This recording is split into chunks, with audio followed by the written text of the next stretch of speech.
Hi everyone, thank you for joining me. I'm gonna quickly take just a fast look at this one. I know so many of you guys have seen this one before. This is just a little bird effigy. And we're looking at the bird behind it. So if you can believe that they would make a little bird on a little stone like this, you could believe that they would make another bird head on a bigger stone. And that's what this is representing here, with the eye of it and the beak and the crest.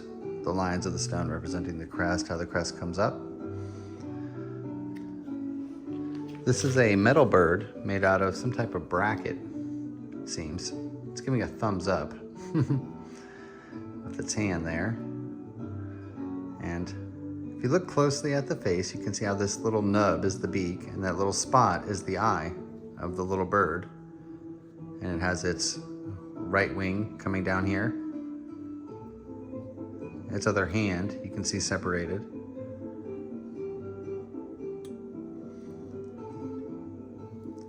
It is breaking apart as I show you this, but just wanted to show you, it's a steel,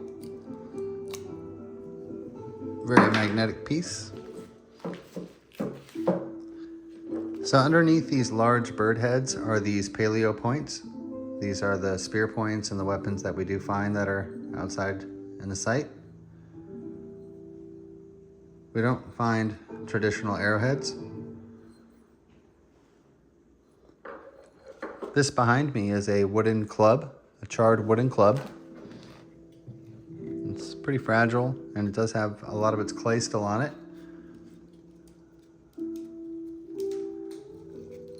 I'll go ahead and give you a look at the handle. I wanted to show you the end here, how the end is kind of bald and how the handle is done. Sorry for bumping the camera there. So there's a way to fit this into the hand. You put your middle finger in that slot right there. And there's a little thumb tab to hold it. And if it had faces and things on it, it wouldn't surprise me. More than likely with the clay packing and everything, it probably does. It's a ceremonial club. If you haven't seen the wooden bow, you guys could check that wooden bow out as well. This is a representation of a bird. You can see how the recessed beak is done in the wood there. This is a wooden artifact. And it's the head of it. You'll kind of see it if you look at it as if it is an animal. You can see how the neck is curved down.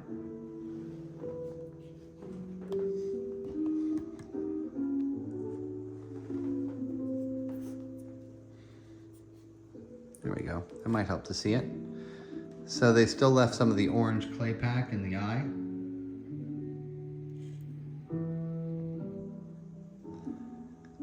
So it's of course this weird bird, you know, but also it turns into statues of people. These clay packs are still existing on the faces of this weird bird fella.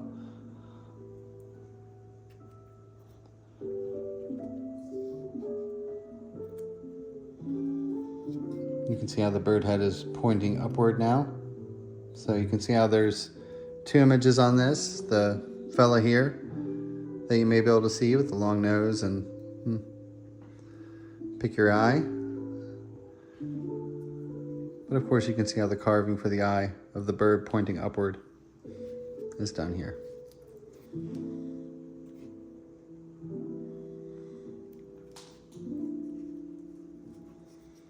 This, of course, probably represents another bird head in some which way.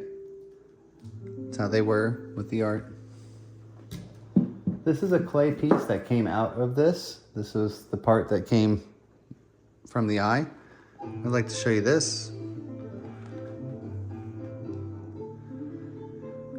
So there are fibrous materials that you might be able to see right here.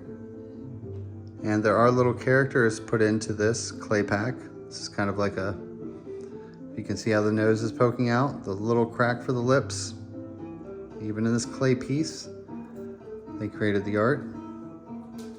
On this side, it's going to represent a bird head. This is the bird beak. You can see it's made of a piece of bark. Now, to carbon date something as an American citizen, you have to be attached to a college or university or a state-funded organization. It's something I really didn't know before I started doing this. Let's go ahead and thank you for sticking with me for so long. We'll go ahead and show this one off again because it's really a beautiful one. You can see how the circle is done for the eye. That's how small we're looking. And you can see how the cheekbone is done. And the portrait is kind of looking away. Of course, the eye is done right there. This is all a white piece of crystal, and these are the gateway examples. So you might be able to see a soldier's face, and if you look, expand further just on the face, that you might be able to see with the cheekbone and the eye. If you expand further on that, you might see a puffy hat. And then if you look back here, you see these little white spots. Look at those as feathers coming back from a large headdress.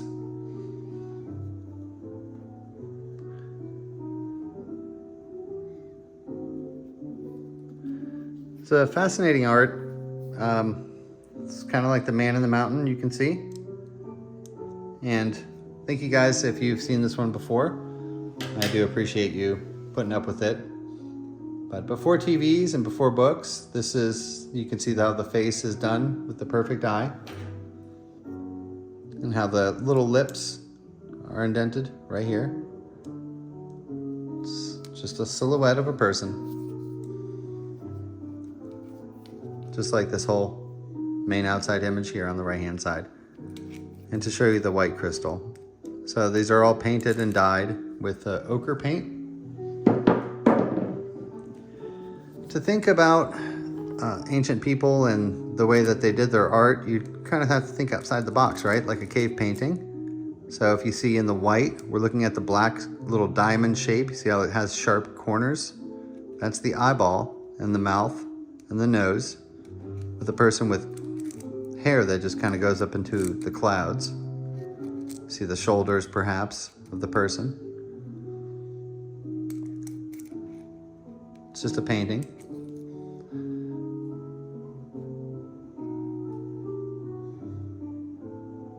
That might help to see it. The distances play a major role in this.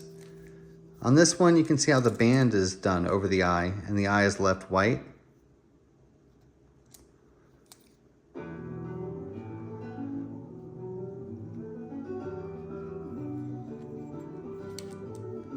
For this one on the right-hand side, you can see the colors. Look at the brown and the black.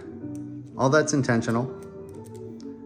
And you can see how there's a black stripe, perhaps, across here. The eye, the nose, and the little ripple or indentation for lips. Then as we tilt it, we may see the eye change into different areas.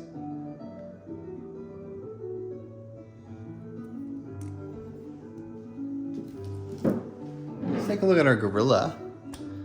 We do have a very nice gorilla here. You can see how his two eyes are very prominent. He has his open mouth. He might have teeth.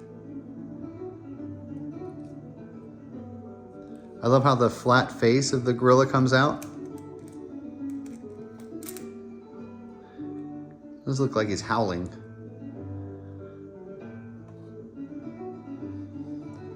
And again, if you're not seeing him, you can always change the distances. You see how changing the distance really helps. You can see the mouth, the details for the mouth a little better now. I'm gonna move my hand so that you can see the rest of the face, how the texture of the whole cheek and everything is done.